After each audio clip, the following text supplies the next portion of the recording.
ಇವತ್ತು ಈ Sharadamba PU college ತಿಕೋಟಾದಲ್ಲಿ ಪೊಲೀಸ್ ಕಾನ್ಸ್ಟೇಬಲ್ದು ರಿಕ್ರೂಟ್ಮೆಂಟ್ ಎಕ್ಸಾಮ್ ಇತ್ತು. ಒಟ್ಟು ಜಿಲ್ಲೆಯಲ್ಲಿ 61 ಕೇಂದ್ರಗಳ ಪೈಕಿ ಇದು ಕೂಡ ಒಂದು ಕೇಂದ್ರವಾಗಿತ್ತು.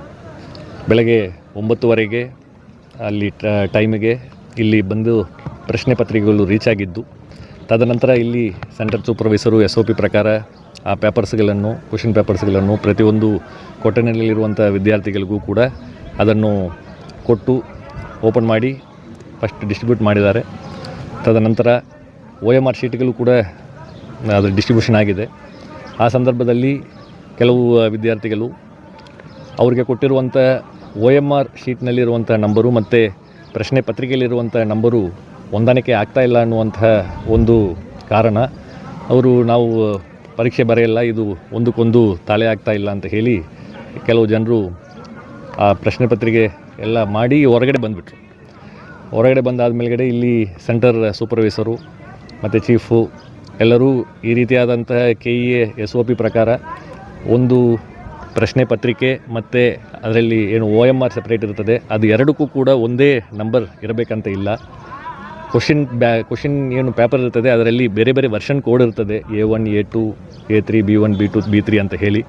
ಆ ವರ್ಷನ್ ಕೋಡ್ ಆ ಪ್ರಶ್ನೆ ಪತ್ರಿಕೆಯಲ್ಲಿರುವಂಥದ್ದನ್ನು OMR ಶೀಟ್ನಲ್ಲಿ ನಮೂದು ಮಾಡಿಕೊಂಡು ಅವರು ಅಡ್ಮಿಟ್ ಕಾರ್ಡ್ನಲ್ಲಿರುವಂತಹ ರಿಜಿಸ್ಟ್ರೇಷನ್ ನಂಬರನ್ನು ಕೂಡ ಅವರು OMR ಶೀಟ್ನಲ್ಲಿ ನಮೂದು ಮಾಡಿಕೊಂಡು ಮುಂದುವರಿಸಬಹುದು. ಯಾವುದೇ ರೀತಿಯಾದಂಥ ಟ್ಯಾಗಿಂಗ್ ಆರ್ ಬೈಂಡಿಂಗ್ ಇಲ್ಲ ಕ್ವಶನ್ ಪೇಪರ್ಗೂ ಮತ್ತು OMR ಶೀಟ್ಗೆ ಅನ್ನುವಂತಹ ಮಾತನ್ನು ಹೇಳಿದ್ದಾರೆ.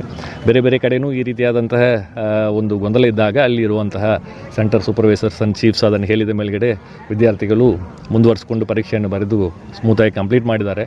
ಬಟ್ ಈ ಒಂದು ಕೇಂದ್ರದಲ್ಲಿ ಇಲ್ಲ, ನಾವು ಬರೆಯಲ್ಲ ಅಂತ ಹೇಳಿ ಕೆಲವು ವಿದ್ಯಾರ್ಥಿಗಳು ಸ್ಟಾರ್ಟಿಂಗ್ನಲ್ಲಿ ಹೊರಗೆ ಬಂದಿದ್ದರು. ಮತ್ತು ಅವರು ಇನ್ನೂ ಕೆಲವು ಜನರನ್ನು ಮತ್ತೆ ಇಲ್ಲ ಇದನ್ನು ಕಂಪ್ಲೀಟು ನಾವು ಇದನ್ನು ಮಾಡ್ತೇವೆ ಒಪ್ಪಲ್ಲ ಅಂತ ಹೇಳಿ ಬಂದು ಕ್ಯಾಂಪಸ್ಸು ಹೊರಗಡೆ ಹೋಗ್ಬಿಟ್ರು.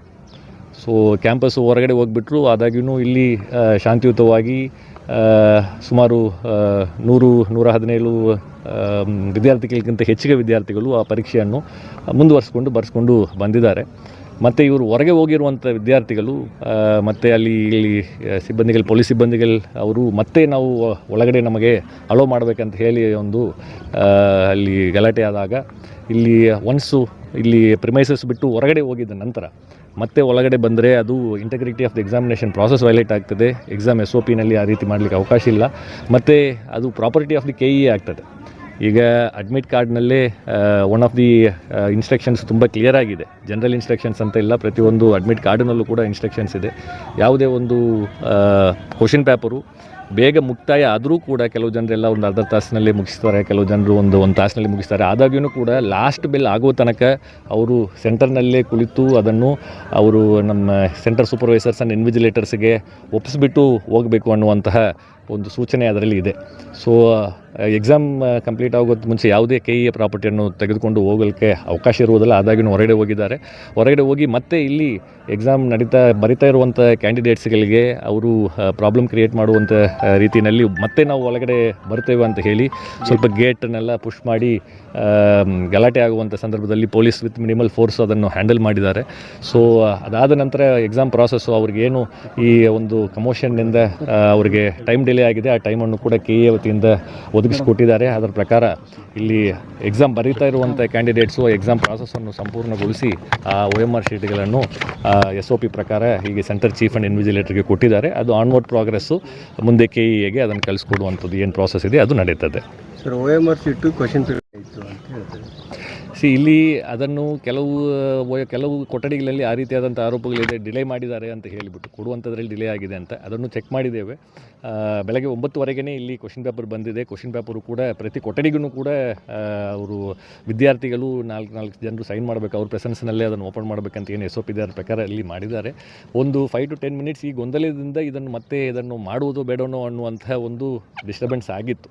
ಬಟ್ ಏನೇ ಆಗಿರಲಿ ಆ ಡಿಸ್ಟರ್ಬೆನ್ಸು ಆ ಡಿಲೇಗೆ ಏನಿದೆ ಅದಕ್ಕೆ ಹೆಚ್ಚುವರಿ ಸಮಯ ಕೊಡಲಿಕ್ಕೆ KEAದವರು ನಿರ್ದೇಶನ ಮೇಲ್ಗಡೆ ನಾವು ಅವರಿಗೆ ಅವಕಾಶವನ್ನು ಕೊಡಬೇಕಾಗಿತ್ತು, ಅದು ಕೊಟ್ಟಿದ್ದೇವೆ. ಬಟ್ ಒನ್ಸು ಎಕ್ಸಾಮ್ ಹಾಲ್ ಬಿಟ್ಟು ಕ್ವಶನ್ ಪೇಪರನ್ನು ತೊಗೊಂಡು ಹೊರಗಡೆ ಹೋಗಿದ್ದಾದ ಮೇಲ್ಗಡೆ ಮತ್ತೆ ನಾವು ಅವರನ್ನು ಮತ್ತೆ ಒಳಗೆ ಬಿಡುವಂಥದ್ದು it is violation of the exam integrity. ಆ ರೀತಿಯಾದಂಥ ಯಾವುದೂ ಅವಕಾಶಗಳಿರಲ್ಲ. It is completely in violation of the SOPs. ಮುಂದೆ ಏನು ಸರಿ ಮುಂದೆ ಈಗ ಏನು ರಿಪೋರ್ಟ್ ಇದೆ ಈ ಘಟನೆಯನ್ನು ರಿಪೋರ್ಟ್ ಆಗಿ ನಾವು ಸಬ್ಮಿಟ್ ಮಾಡ್ತೇವೆ. ಎಷ್ಟು ಗಂಟೆಗೆ ಏನಾಗಿದೆ ಅಂತ ಡೀಟೇಲ್ ರಿಪೋರ್ಟು ನಾವು ಕೊಡ್ತೇವೆ. ಮತ್ತು ಇಲ್ಲಿ ಏನು ಪರೀಕ್ಷೆ ಬರೆದಿದ್ದಾರೆ exam integrity with reference to the candidates already ಯಾರು ಇಲ್ಲಿ ಎಕ್ಸಾಮ್ ಬರೆದಿದ್ದಾರಲ್ಲ ಅವ್ರಿಗೆ ಏನು ಧಕ್ಕೆ ಉಂಟಾಗದ ಹಾಗೆ ಅವರು ಶಾಂತಿಯುತವಾಗಿ ಎಕ್ಸಾಮ್ ಬರೀಲಿಕ್ಕೆ ಇಲ್ಲಿ ಎಲ್ಲ ಬಂದೋಬಸ್ತನ್ನು ಸೂಕ್ತ ವ್ಯವಸ್ಥೆಗಳನ್ನು ಮಾಡಿಕೊಂಡು ಪೊಲೀಸ್ನವರು ಕೊಡ್ತಾ ಇದ್ದಾರೆ. ಕೊಟ್ಟು ಈ ಎಲ್ಲ ಪ್ರಾಸೆಸ್ಸು ಸುಗಮವಾಗಿ ಕಂಪ್ಲೀಟ್ ಆಗಿದೆ. ಕ್ಯಾಮ್ರಾ ಇದೆ, ಎಲ್ಲ ಬ್ಲಾಕ್ನಲ್ಲೂ ಸಿ ಕ್ಯಾಮ್ರಾ ಇದೆ. ಎಲ್ಲ ಬ್ಲಾಕ್ನಲ್ಲಿ ಇರುವಂಥ CCTV ಕ್ಯಾಮ್ರಾವು ಕೂಡ ವೆಬ್ಕಾಸ್ಟಿಂಗ್ ಆಗ್ತಾ ಇದೆ. ಆ ವೆಬ್ಕಾಸ್ಟಿಂಗ್ ಲಿಂಕನ್ನು KA ಅವರು ಕೂಡ ವೀಕ್ಷಣೆ ಮಾಡ್ತಾ ಇದ್ದಾರೆ. ಯಾವುದು ಇಲ್ಲಿ ಎಲ್ಲ ಕೇಂದ್ರಗಳಿಗೂ ಏನು SOP ಇದೆ ನಿನ್ನೆನೇ ಅದನ್ನು ಟ್ರಯಲ್ ರನ್ ಮಾಡಿಬಿಟ್ಟು ನಮ್ಮ ವೆಬ್ಕಾಸ್ಟಿಂಗ್ ನೋಡಲ್ ಆಫೀಸರ್ ಟೀಮು ಪ್ರತಿಯೊಂದು ಕೊಠಡಿನಲ್ಲಿ ಇರುವಂಥದ್ದು ಕೂಡ ಅದನ್ನು ವೀಕ್ಷಣೆ ಮಾಡ್ತಾ ಇದ್ದಾರೆ. ಸೊ ಇನ್ಫಾರ್ಮೇಷನ್ ಬಂದ ಕೂಡಲೇ ಅದನ್ನು ಅಡ್ರೆಸ್ ಮಾಡಿಕೊಂಡು ಅದನ್ನು ಇನ್ಫಾರ್ಮೇಷನ್ SOP ಅನ್ನು ತಿಳಿಸಿ ಸಾಕಷ್ಟು ಕಡೆ ಈ ರೀತಿಯಾದ ಡೌಟ್ಸ್ಗಳನ್ನು ಕ್ಲಿಯರ್ ಮಾಡ್ಕೊಂಡಿದ್ದ ನಂತರ ವಿದ್ಯಾರ್ಥಿ ಒಪ್ಪಿಕೊಂಡು ಪರೀಕ್ಷೆಯನ್ನು ಬರೆದು ಮುಂದುವರೆದಿದ್ದರು. ಯಾರೂ ಹೊರಗಡೆ ಬಂದಿದ್ದು ಇಲ್ಲ. ಸೊ ಒಳಗಡೆ ಫುಲ್ಲು ಜಾಮರ್ ಇತ್ತು. ಸೊ ಸಾಕಷ್ಟು ನನಗೂ ಕೂಡ ನೀವೆಲ್ಲ ಕಾಲ್ ಮಾಡ್ತಾ ಇದ್ದಿರ್ಬೋದು. ಸೊ ಸಂಪೂರ್ಣವಾಗಿ ಈ ಪ್ರೆಮೈಸಸ್ನಲ್ಲಿ ಪ್ರತಿಯೊಂದು ಕೊಠಡಿನಲ್ಲೂ ಕೂಡ KA ವತಿಯಿಂದ ಜಾಮರನ್ನು ಅಳವಡಿಸಿರುವಂಥದ್ದಿದೆ. ಸೊ ಯಾವುದು ಒಂದು ಬ್ಲೂಟೂತ್ ಆಗಲಿ ಎಲೆಕ್ಟ್ರಾನಿಕ್ಸ್ ಐಟಮ್ಸ್ ಆಗಿರಲಿ ಅದೆಲ್ಲ ಫ್ರಿಸ್ಕಿಂಗ್ ಮಾಡಿ ಹೊರಗೆ ಇಟ್ಟಿರ್ತೇವೆ. ಆದರೂ ತೊಗೊಂಬಂದರೂ ಕೂಡ ಯಾವುದು ಕೂಡ ವರ್ಕ್ ಆಗದೆ ಹಾಗೆ ಇದು ಕಂಪ್ಲೀಟ್ ಈ ಸಲ ಫುಲ್ ಪಿರಿಮೀಟರ್ನಲ್ಲಿ ವರ್ಕ್ ಆಗ್ತಾಯಿಲ್ಲ. ಈಗ ಅದನ್ನು ಸ್ವಿಚ್ ಆಫ್ ಮಾಡಿಬಿಟ್ಟು ನಾವು ನಮ್ಮ ಇವ್ರಿಗೆಲ್ಲ ನಾವು ಮಾತಾಡ್ತೇವೆ. ಟೋಟಲ್ ಗೊಂದಲದಿಂದ ಹಿಂಗಾಗಿದೆ. ಅವರು ಸ್ವಲ್ಪ ತಾಳ್ಮೆ ವಹಿಸಿದ್ರೆ ಕರೆಕ್ಟ್ ಆಗ್ತಾ ಇತ್ತು. ಎಸ್, ಅದು ಪ್ರಯತ್ನ ಅಲ್ಲಿ ನಡೆದಿದೆ. ಅಲ್ಲಿ ಸೆಂಟ್ರಲ್ ಇನ್ವಿಜಿಲೇಟರ್ಸ್ ಆ್ಯಂಡ್ ಸೂಪರ್ವೈಸರ್ ಅವ್ರಿಗೆ ಏನು ಮಾತಾಡಿದರು ಮತ್ತು ಅವ್ರು ಏನು ಅದನ್ನು ತಿಳ್ಕೊಂಡು ಯಾಕೆ ಅದನ್ನು ಒಪ್ಪಲಾರದೆ ಅವರು ಹೊರಗೆ ಹೋಗಿದ್ದಾರೆ ಅನ್ನುವಂಥದ್ದು ಗೊತ್ತಾಗ್ತಾ ಇಲ್ಲ. ಬಟ್ ಏನೇ ಇರಲಿ ಅಡ್ಮಿಟ್ ಕಾರ್ಡ್ನಲ್ಲಿ ಏನು ಸೂಚನೆಗಳು KA ಕೊಟ್ಟಿದ್ದಾರೆ ಅದನ್ನು ಕಟ್ಟುನಿಟ್ಟಾಗಿ ಎಲ್ಲರೂ ಕೂಡ ಪಾಲನೆ ಮಾಡ್ಕೊಂಡು ಹೋಗಬೇಕಾಗ್ತದೆ. ಯಾಕಂದರೆ ಇಲ್ಲಿ ಮಲ್ಟಿಪಲ್ ಸ್ಟೇಕ್ ಹೋಲ್ಡರ್ಸ್ ಇರ್ತಾರೆ. ವಿದ್ಯಾರ್ಥಿಗಳಿರ್ತಾರೆ, ಸೆಂಟ್ರಲ್ ಸೂಪರ್ವೈಸರ್ಸ್ ಇರ್ತಾರೆ, ಪೊಲೀಸ್ ಸಿಬ್ಬಂದಿಗಳಿರ್ತಾರೆ, ವೆಬ್ಕಾಸ್ಟಿಂಗ್ ಟೀಮ್ನವರು ಇರ್ತಾರೆ, ನಾವು ಇರ್ತೇವೆ. ಬಟ್ SOP ಅನ್ನುವಂಥದ್ದು ಎಲ್ಲರಿಗೂ ಯೂನಿಫಾರ್ಮ್ ಆಗಿ ಇರುವಂಥದ್ದು. ಎಕ್ಸಾಮಿನೇಷನ್ ಪ್ರಾಸೆಸ್ ಇದು ಯುವಕರ ಒಂದು ಭವಿಷ್ಯದ ವಿಚಾರ ಇರುವುದರಿಂದ ಇದರಲ್ಲಿ ಯಾವುದೇ ರೀತಿಯಾದಂಥ ಕಾಂಪ್ರಮೈಸು ಅಥವಾ ಇಂಟಗ್ರಿಟಿ ಕಾಂಪ್ರಮೈಸ್ ಮಾಡಲಿಕ್ಕೆ ಅವಕಾಶ ಆಗೋದಿಲ್ಲ. ಈ ರೀತಿಯಾದಂಥ ಘಟನೆ ಆದರೆ ಏನು ಮಾಡಬೇಕು ಅನ್ನುವಂಥದ್ದು ಕೂಡ SOPನಲ್ಲಿ ಸ್ಪಷ್ಟವಾಗಿರುವಂಥದ್ದು. ಅದರ ಪ್ರಕಾರ ನಾವು ಕ್ರಮ ಕೈಗೊಂಡಿದ್ದೇವೆ.